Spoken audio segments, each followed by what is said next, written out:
एक बार भगवान नारायण लक्ष्मी जी से बोले, लोगों में कितनी भक्ति बढ़ गई है। सब नारायण नारायण करते हैं। तो लक्ष्मी जी बोली, आपको पाने के लिए नहीं, मुझे पाने के लिए भक्ति बढ़ गई है। तो भगवान बोले, लोग लक्ष्मी लक्ष्मी ऐसा थोड़े ही ना कहते हैं। तो माता लक्ष्मी बोली, विश्वास न हो तो परीक्षा हो जाए। भगवान नारायण एक गांव में ब्राह्मण का रूप लेकर गए। एक घर का दरवाजा खटखटाया। घर के यजमान ने दरवाजा खोलकर पूछा, कहाँ के हैं? तो भगवान बोले, हम तुम्हारे नगर में भगवान का कथा कीर्तन करना चाहते हैं। यजमान बोला, ठीक है महाराज, जब तक कथा होगी आप मेरे ही घर में रहना। गांव के कुछ लोग इकट्ठा हो गए और सब तैयारी कर दी।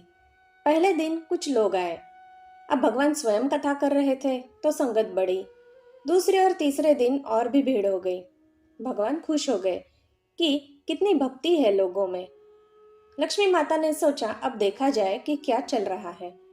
लक्ष्मी माता ने बुढ़ी माता का रूप लिया और उस नगर में पहुंची। एक महिला ताला बंद करके कथा में जा रही थी कि माता उसके द्वार पर पहुंची।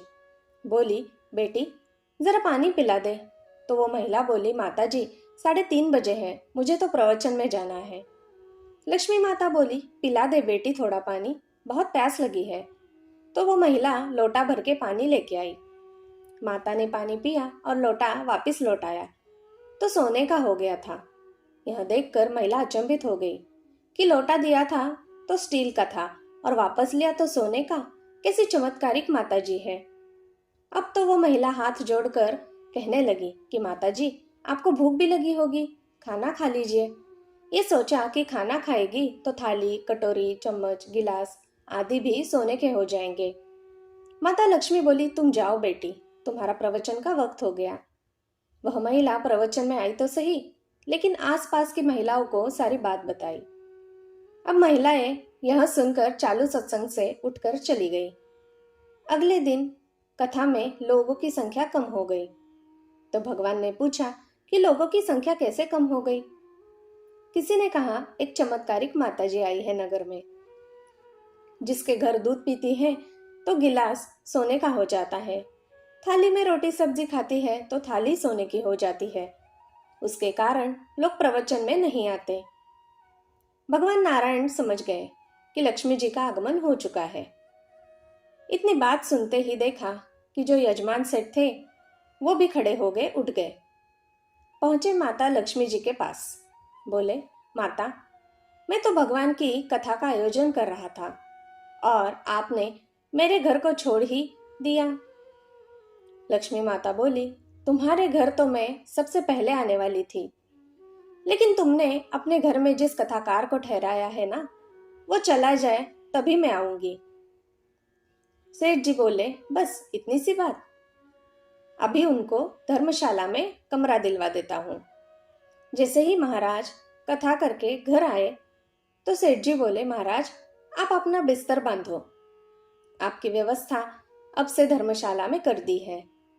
महाराज बोले, अभी तो 2-3 दिन बचे हैं कथा के, यही रहने दो। सेठ बोले, नहीं नहीं, जल्दी जाओ, मैं कुछ नहीं सुनने वाला, किसी और मेहमान को ठहराना है। इतने में लक्ष्मी जी आई। कहा कि सेठ जी आप थोड़ा बाहर जाओ, मैं इनसे निपट लूं। माता लक्ष्मी जी भगवान से बोली, प्रभु अब तो मान गए। भगवान नारायण बोले, हाँ लक्ष्मी तुम्हारा प्रभाव तो है, लेकिन एक बात तुमको भी मेरी माननी पड़ेगी कि तुम तब आई जब संत के रूप में मैं यहाँ आया। संत जहाँ कथा करेंगे वहाँ लक्ष्मी तुम्हारा निवास जरूर होगा। यह कहकर नारायण भगवान ने वहां से वैकुंठ के लिए विदाई ली। अब प्रभु के जाने के बाद अगले दिन सेठ के घर सभी गांव वालों की भीड़ हो गई।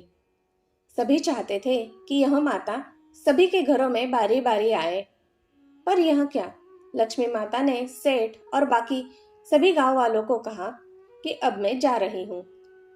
सभी कहने लगे कि माता ऐसा क्यों, क्या हमसे कोई भूल हुई है? माता ने कहा, मैं वही रहती हूँ जहाँ नारायण का वास होता है। अपने नारायण को तो निकाल दिया, फिर मैं कैसे यहाँ रह सकती हूँ? और वे चली गई। शिक्षा, जो लोग केवल माता लक्ष्मी को पूजते हैं वे भगवान नारायण से दूर हो जाते हैं। अगर हम नारायण की पूजा करें तो लक्ष्मी तो वैसे ही पीछे आ जाएंगी, क्योंकि वो उनके बिना रह ही नहीं सकती। जहाँ परमात्मा की याद है वहाँ लक्ष्मी का वास होता है। केवल लक्ष्मी के पीछे भागने वालों को न माया मिलती है न ही राम। जय श्री लक्ष्मी नारायण भगवान। धन्यवाद दोस्तों। मेरी सुनाई कहानियाँ अगर आपको अच्छी लगती हो तो मैं आपसे अनुरोध करती हूँ कि कृपया मेरे इस चैनल को एक लाइक, शेयर और सब्सक्राइब जरूर कीजिएगा। धन्यवाद।